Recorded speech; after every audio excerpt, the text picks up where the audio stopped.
Bismillahirrahmanirrahim. Assalamualaikum warahmatullahi wabarakatuh. Kembali lagi dengan saya Bayu Dwi Cahyono. Kali ini kita akan belajar bersama tentang macam-macam akhlak. Oke, langsung aja kita mulai pembahasan kita pada kesempatan kali ini dengan bersama membaca basmalah. Bismillahirrahmanirrahim.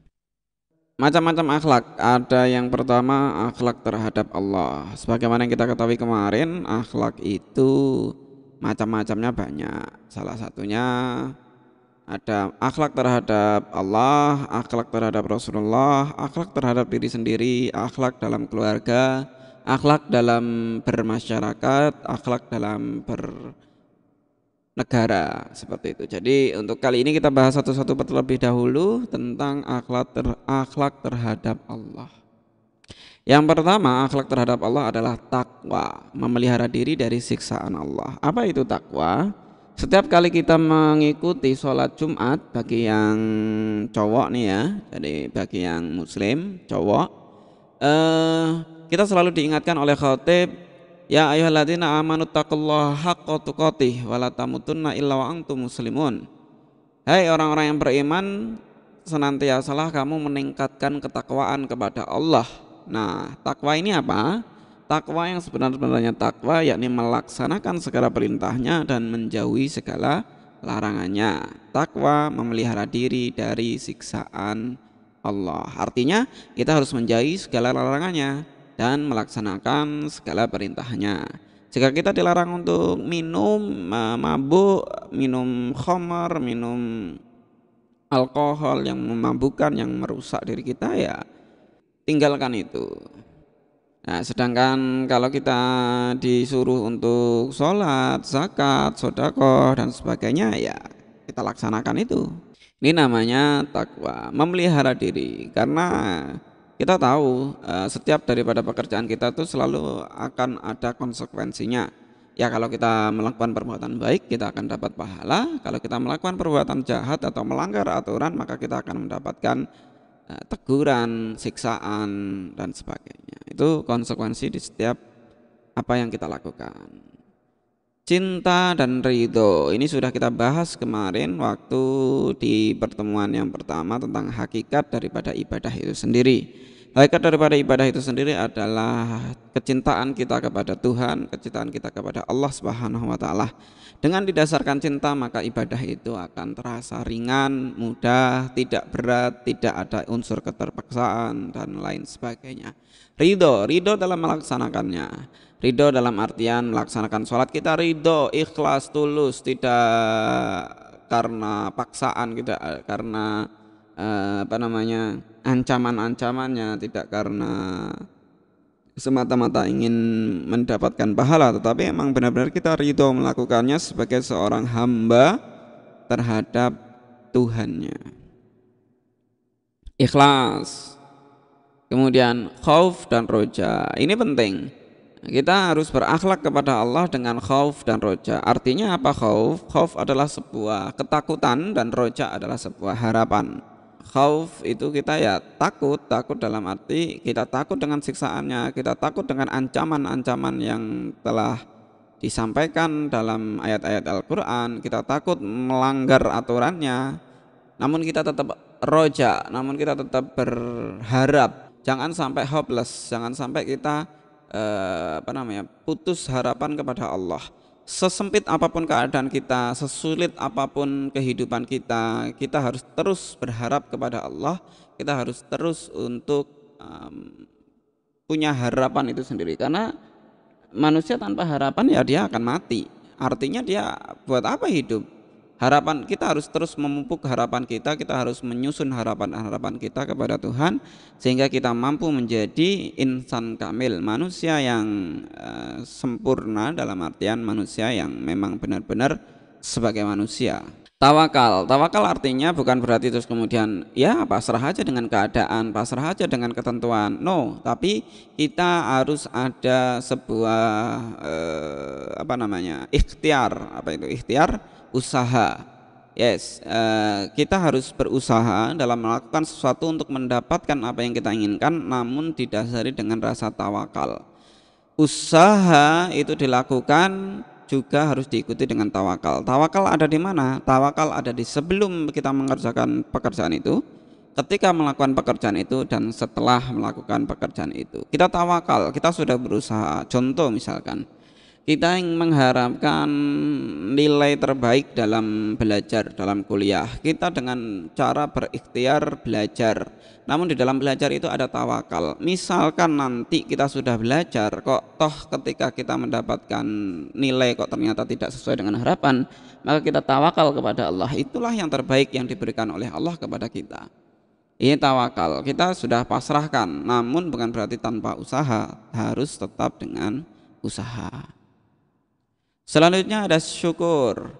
Banyak sekali manusia yang merasa hidupnya itu serba kekurangan, nggak enak, keterhimpitan, selalu merasa kurang, tidak puas diri. Kenapa? Karena dia tidak memiliki rasa syukur.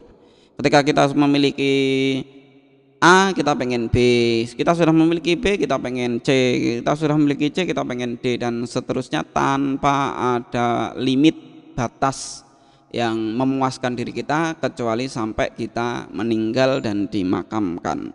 Maka sebagai seorang muslim kita harus tahu rasa syukur.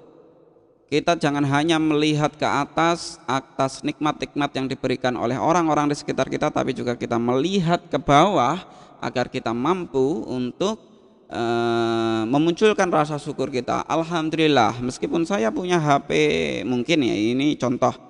Alhamdulillah, meskipun saya cuma punya HP Oppo misalkan, masih banyak teman-teman saya yang belum punya HP. Masih banyak teman-teman saya yang HP-nya masih lebih di bawah saya. Nah, hal-hal ini bertujuan untuk kita senantiasa mensyukuri nikmat-nikmat yang telah Allah berikan kepada kita. Muraqabah, dengan terus mendekatkan diri kepada Allah. Artinya dengan apa kita mendekatkan diri? Dengan beribadah, dengan melaksanakan perintahnya, dengan senantiasa berbuat baik dalam berakhlak, mengamalkan semua syariat-syariatnya, perintah-perintahnya, sunnah-sunnah Rasulullah SAW. Hal ini dengan kita melaksanakan itu semua, artinya kita sedang mendekatkan diri kepada Allah.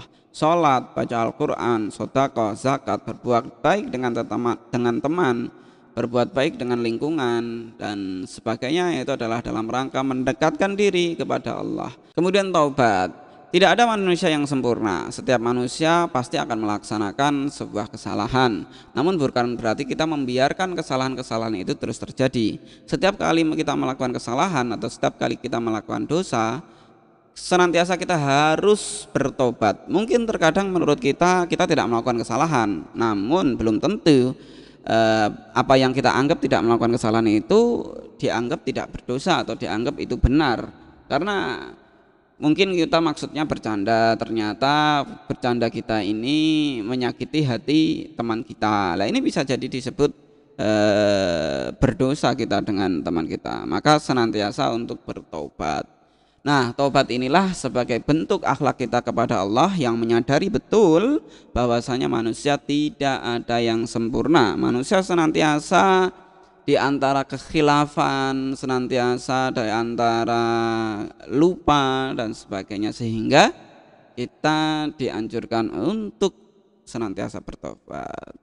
Ada satu amalan yang ringan diucapkan namun berat ketika ditimbang kelak di hari kiamat, yakni istighfar dengan kata taubat. Setiap kali kita memperbanyak kata-kata Astaghfirullahaladzim, nah inilah ya, meskipun kiranya enteng ya, ringan untuk diucapkan, namun ini akan mendapatkan timbangan yang berat nanti di yaumul kiamah. Selanjutnya ada akhlak terhadap Rasulullah. Jika tadi adalah akhlak kepada Allah, kepada Tuhan kita, maka kali ini kita akhlak terhadap Rasulullah, kepada Nabi Muhammad. Apa saja? Yang pertama, mencintai dan memuliakan Rasul. Apa bukti kita mencintai dan memuliakannya? Ya mengikuti sunah-sunahnya, mengikuti penjelasan-penjelasan Rasul terhadap ayat-ayat yang dalam Al-Quran. Rasul menganjurkan kita, menyunahkan kita untuk berbuat baik dengan sesama, menyenangkan saudara kita, maka kita lakukan itu. Banyak hal yang bisa kita lakukan dalam rangka mencintai Rasul dengan cara meneladaninya, mengikuti dan menaati.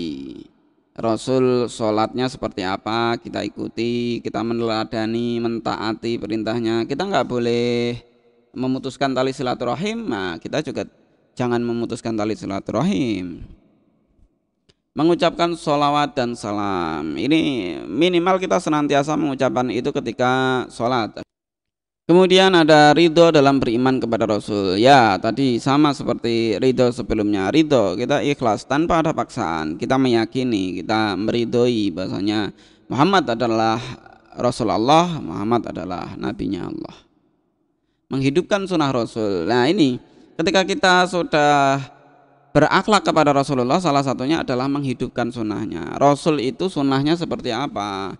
Rasul itu sunnahnya bangun pagi kita disuruh minum tanpa sebelum berkumur.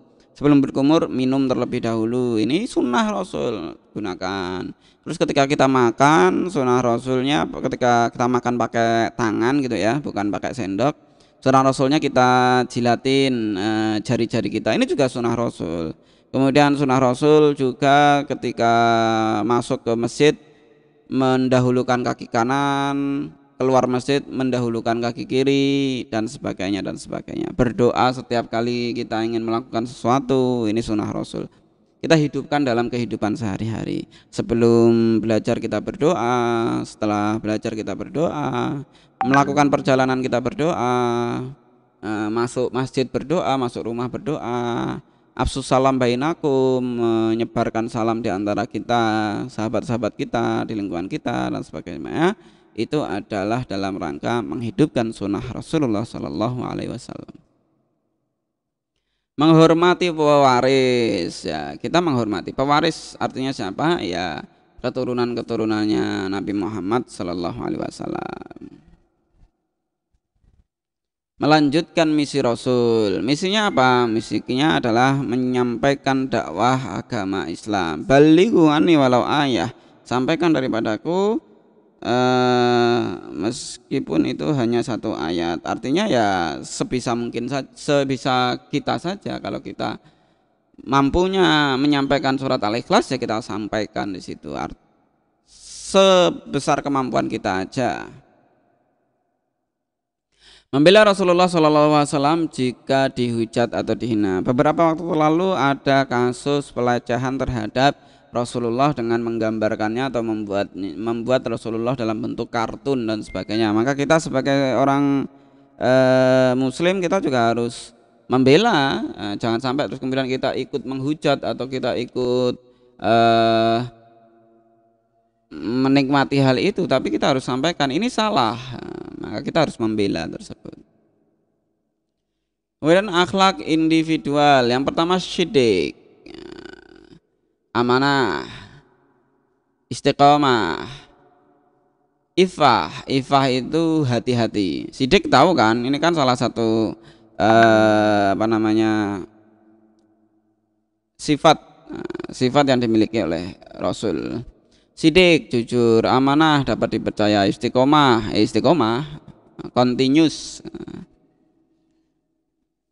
Ifah berarti ini teliti-teliti, jangan ceroboh.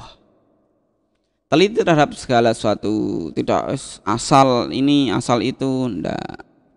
Kemudian ada mujahadah. Mujahadah itu adalah usaha kita dalam melawan hawa nafsu kita, jihad gitu ya. Nafsu amarah, syaitan, cinta dunia, orang kafir dan munafik, pelaku dosa. Nah, ini kita harus bergerak, kita harus melawan, kita harus berjuang. Lawannya adalah malas. Ada kemungkaran kita malas, ada sesuatu yang salah kita malas untuk menegur. Jangan, kita harus berjihad, kita harus kulil haqqa walau kana muron. Sampaikan sesuatu meskipun itu pahit, tetapi itu adalah kebenaran. Syaja'ah, ya ja'ah itu adalah keberanian. Kita harus punya akhlak keberanian. Keberanian dalam apa? Keberanian dalam amar ma'ruf nahi munkar. Berani untuk melaksanakan sholat tepat waktu dikala teman-temannya masih asik ngobrol di kantin. Berani untuk membaca Al-Quran setelah sholat 5 waktu ketika teman-temannya habis sholat langsung lari main HP.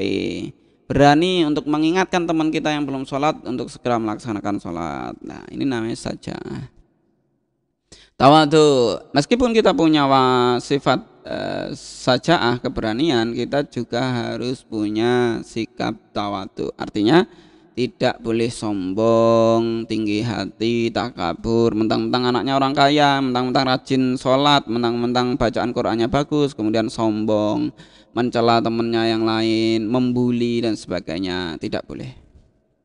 Malu. Nah, inilah malu ini penting, yang mana akhir-akhir ini kita sedikit sekali generasi masa depan kita itu malunya sangat sedikit, terkikis. Banyak orang yang sudah tidak punya malu lagi.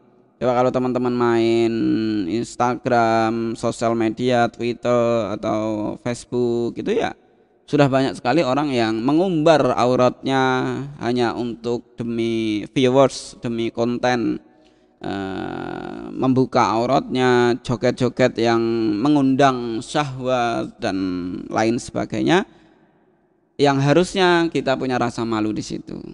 Selanjutnya ada sabar. Kita harus sabar. Sabar terhadap apa? Sabar terhadap kehidupan ini, dalam rangka menjalani kehidupan ini.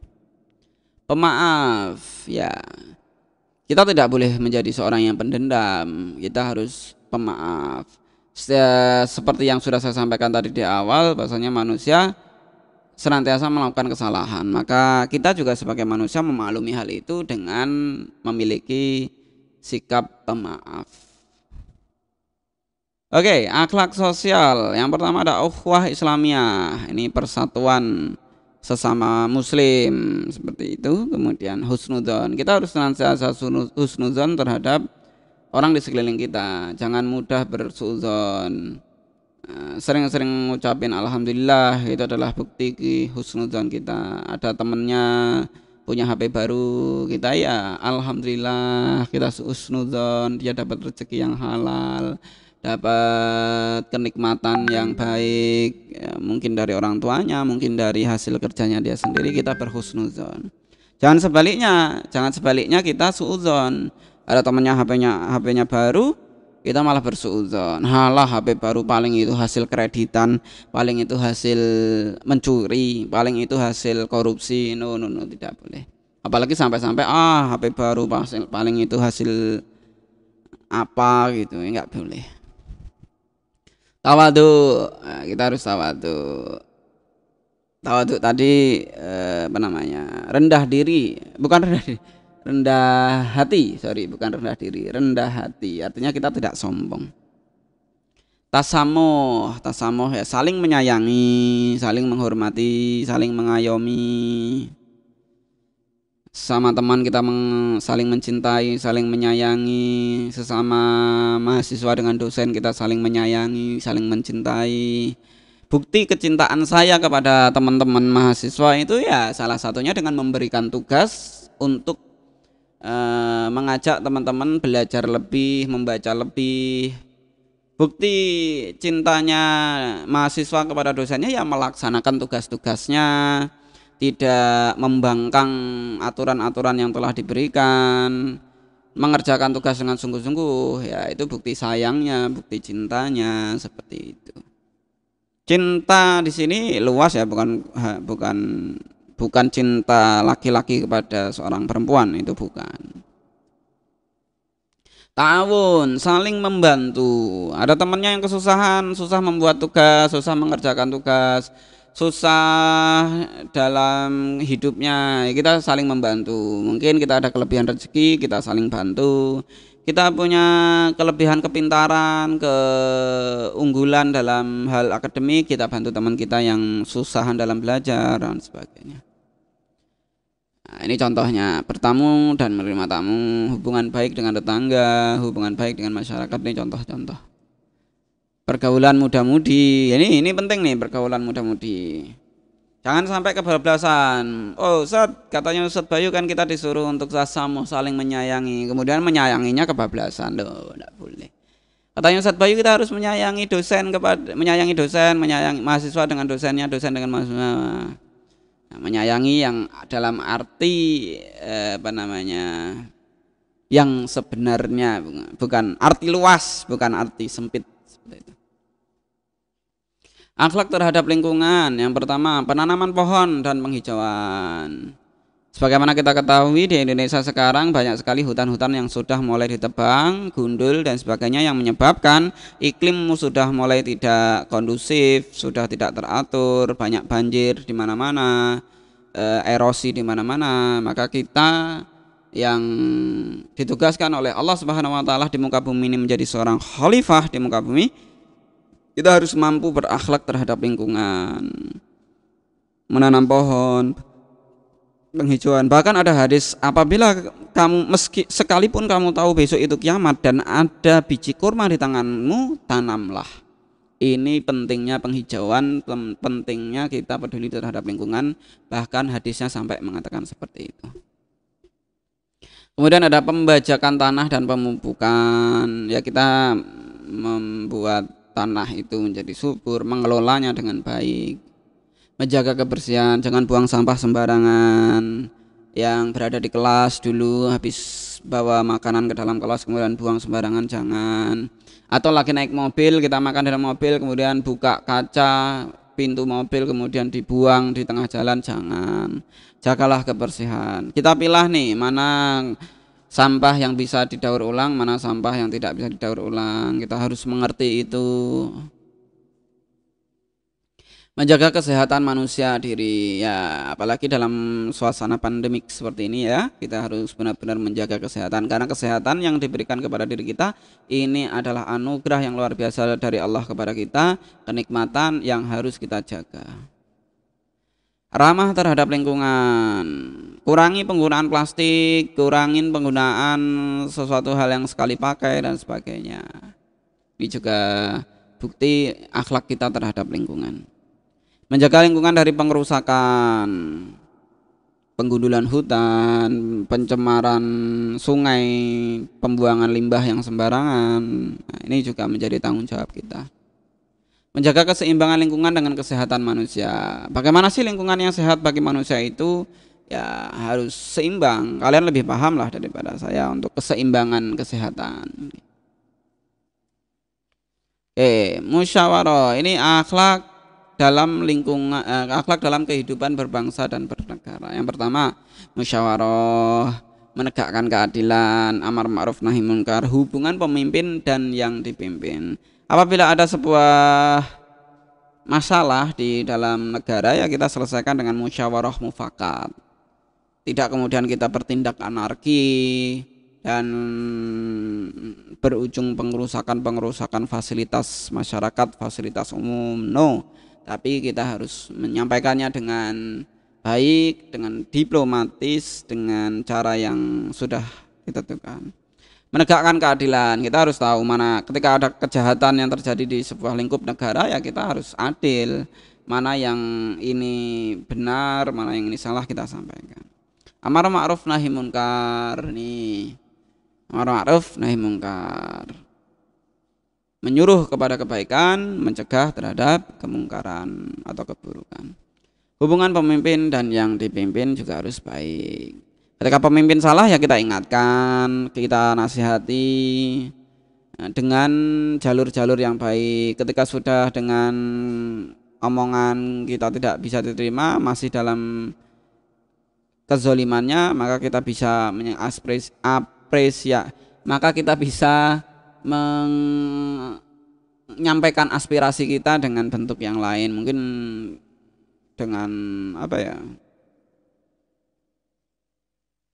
Ya pokoknya banyak hal deh. Oke, cukup teman-teman, mungkin itu macam-macam akhlak. Karena beberapa kali pertemuan terakhir sudah saya selalu sampaikan tugas, maka kali ini teman-teman cukup memahami aja, diresum, dicatat poin-poin yang penting dipahami lagi, banyak-banyak membaca referensi tentang akhlak dari sumber-sumber yang lain, buku, internet dan sebagainya. Cukup sekian penjelasan dari saya, mudah-mudahan bermanfaat. Teman-teman bisa berdiskusi dengan menuliskan pertanyaan di kolom komentar dan menjawabnya di kolom diskusi di on class seperti itu. Saya Bayu Dwi Cahyono, terima kasih. Sampai jumpa di video selanjutnya. Assalamualaikum warahmatullahi wabarakatuh.